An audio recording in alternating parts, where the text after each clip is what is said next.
Hey everybody, welcome back to the channel. We appreciate you stopping by. As always, if you're new here, go ahead, do us a favor. We'd love for you to join the family. Hit that subscribe button, click that bell, so that way you're notified when all the new videos come up. Alright, we're going to check out Neil Peart from, I think this looks like it's going to be about 1992, which would be what, Roll the Bones tour, I think, if my memory serves me correctly. Most days it does not. Anyway, we're going to get to this. It says no background or sound effects, so I'm excited to see what this is going to be. Basically, I'm going to play the intro for you, and then we'll spin around and I'll get on to the outro and leave out all the flash stuff in the middle. But basically, the sound man is covering me here, where I've got just I begin with just that, and then through the house, in an arena, for instance, we would have a quad system, so he sends that around the house, when she sits around the house. So the sound man's covering for me there, and I can build up my little fills as I'll demonstrate in a second, and then gradually evolve it into a complete rhythm, and then develop that rhythm, and then bring melody into it. So I'm beginning basically as I get introduced, I'm starting just with the chimes here, and then boom, boom, boom, boom, boom.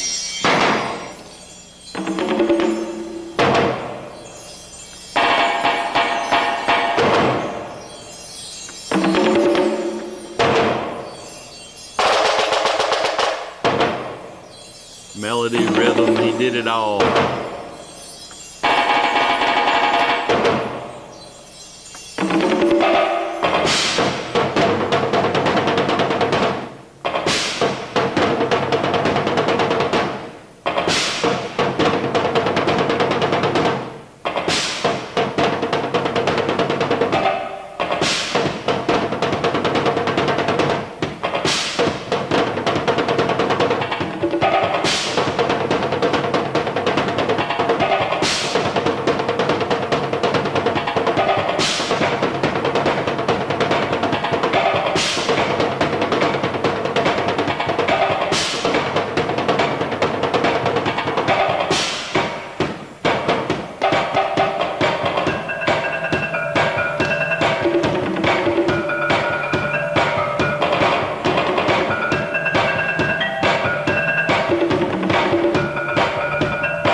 Amazing.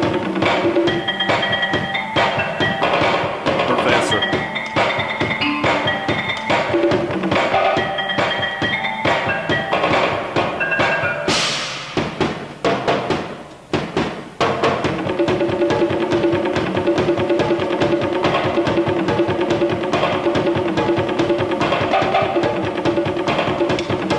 Little stick hit there.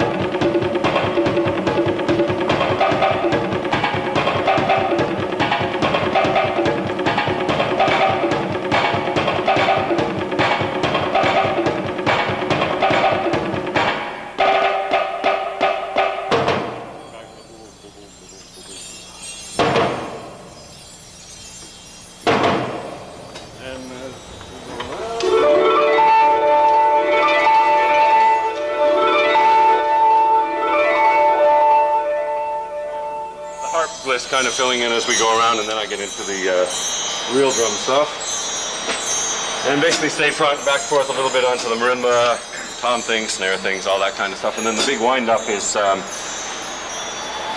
basically big band samples, which the inspiration came from Count Basie record, and then I ended up making my own samples, because I felt kind of guilty about stealing people's sounds. So I went into a studio and got a synclavier and reproduced the tonalities that I was interested in, created the chords that I wanted, and then assigned them around the pads here and here and here, all in different pitches, so that I could create basically a musical piece as the culmination of the solo. Is that? So basically I come to and then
I could watch that forever. The Professor. Man, I mean, there's nothing that I could really say here. I mean, it's neat to see that. I wish the video quality was a little better. I don't have a good way to clean that up, but that's obviously from VHS. But I saw that and I was like, wait a minute. I was like, this is killer, man. What is this? And but as soon as it came up, but I was thinking, I was like, it seemed familiar, and I think maybe a buddy of mine, I may have owned this DVD or VHS at one time. I'm not 100% sure, but I've seen this before, and I know it's on. I know it was 1992 because that was the year I graduated from high school, and I never got to see Rush. And sadly, as many of you who have followed us for quite some time knows, that Wyatt is a ginormous Rush fan, and when he was little, I had a chance to take him, and I thought, no, he's a little young right now for concerts. That was a stupid mistake. I've said this a million times. Today's sunset only happens once. If you're not there to see it, you know, you've missed the opportunity. And we've missed the opportunity a few times, and that was one of the big ones. I wish we could have got there. I wish he could have checked that off of his list. I wish I could have checked it off my list to see a legendary band like Rush play and get to see a drummer who meant so much to me and to so many. But I missed that opportunity, and I'll forever be regretful for that. But anyway, man, that was killer. It's always fun to watch stuff like that. I love watching when you can get a drummer doing kind of a tutorial or just kind of like doing their thing in their element. It was kind of nice to hear him have a little stick hit there. You know, a lot of people, I mean, these guys have to perform or had to perform on such a level. Every artist does, you know, and it's a lot of pressure and stuff. And Neil was an extremely humble guy, as many of you know. And I think that's what kind of set him apart outside of his playing, outside of his songwriting, outside of his I mean, the dude was a genius. He really was a genius. I think that he I don't know how to say it. I mean, you know, not many drummers played rhythm and melody together. He did this whole thing. He just was this whole new thing, you know. All right, I'm going to end this here. What'd you think of this video? Rest in peace, Neil. Gone too soon. And I promise, I know I just did a Neil drum cam as the first drum cam of 2022. Now this is the second one. I am a huge Neil fan. I just saw this, I got excited. I've been doing a few reactions here, and I'm just pumped up right now, and that just made me happy. It always makes me happy to see Neil. I wish he was still with us. Anyway, go out today, do something positive for yourself and for somebody else.